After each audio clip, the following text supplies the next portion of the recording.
The following is an AI radio TV news feature.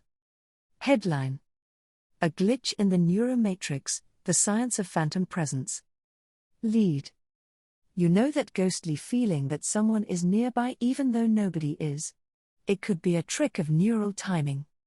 Story: In 2006, a team of neurologists led by Shahar Arzi and Olaf Blank reported on an unusual case of felt presence. A 22-year-old woman was having a pre-surgical evaluation for epilepsy treatment, and she had given consent to have her brain stimulated with electrical current. Among the sites stimulated was the left temporoparietal junction, TPJ, an area of the brain behind and above the ear where the back of the temporal lobe meets the lower side of the parietal lobe. When the experimenters probed this area, a striking thing happened. A strong feeling of a shadow presence befell the woman, occurring directly behind where she was sitting. When they tried it again, she described a person as young and of indeterminate sex, a shadow who did not speak or move, and whose position beneath her back was identical to her own. They then tried stimulation while she was standing, then in a different sitting position. Each time the presence mimicked her, and at one point, unpleasantly, she felt it embrace her. This shadow figure was not her, but its movements were inextricably tied to her own. What had produced this phantom? The answer to this question seems likely to lie in the integration of signals from several different parts of the brain. The TPJ doesn't handle sensory or motor signals itself. In fact, the TPJ is one of the points of the brain that is the farthest away from our primary sensory or motor regions. In other words, it is in a position to provide an abstracted overview of what's going on.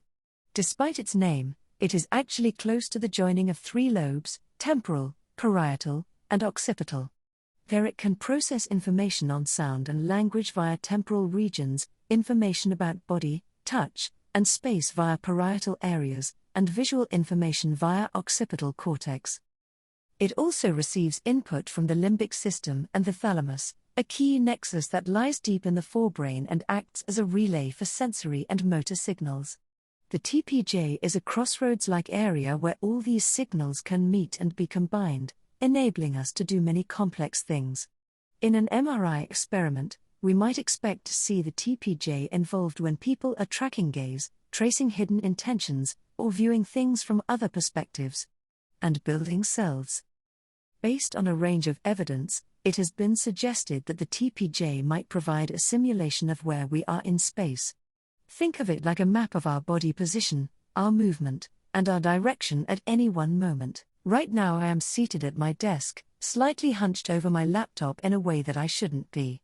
The TPJ is adding up all the information I have about my body and placing that in a perceived space. Ben is upright-ish, sitting, with 2 feet on the floor and his hands on the table in front of him.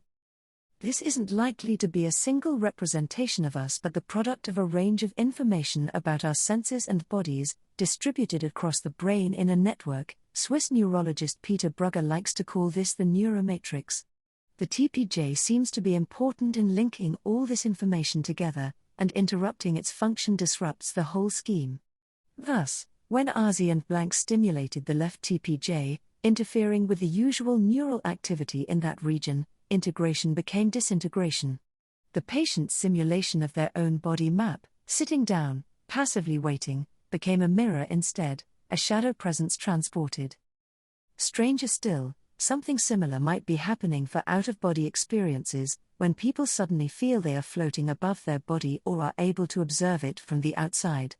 You might have come across this kind of thing before when people talk about near-death experiences, on the operating table, or in the midst of a serious accident. The person might feel like they have drifted away from their body momentarily. Blank and colleagues had previously observed seizure activity in the TPJ of a person with epilepsy and frequent out-of-body experiences, and of people imagining being in that kind of situation. Crucially though, this was observed in the right TPJ, not the left, as if the two areas were doing something similar but subtly different. Both areas seem to be able to handle signals about where our bodies are in space. If we interfere with the right TPJ, it's like we zoom out from our bodies, suddenly able to see them from the outside looking in. If we do the same for the left, our bodies zoom out from us, producing another figure, a presence. You don't even need to directly stimulate the brain to induce these kinds of effects.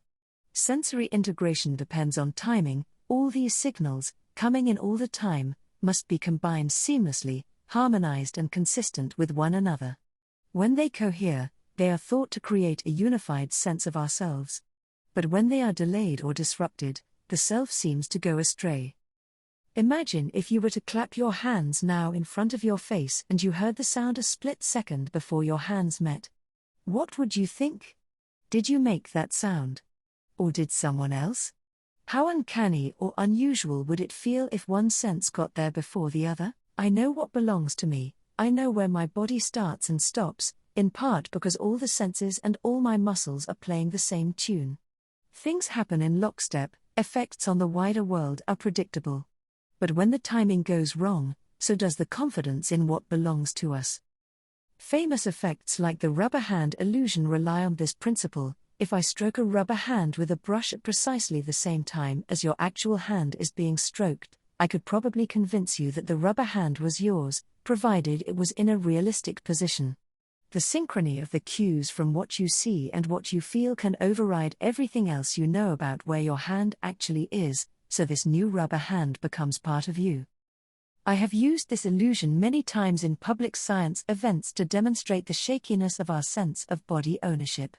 It usually ends with the experimenter threatening to strike the rubber hand with a hammer, at which point the volunteer recoils because they think it's their hand being attacked.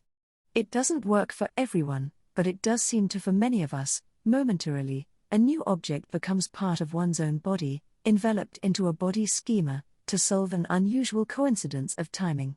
It's a surprising example of how open some of the boundaries of the self can be.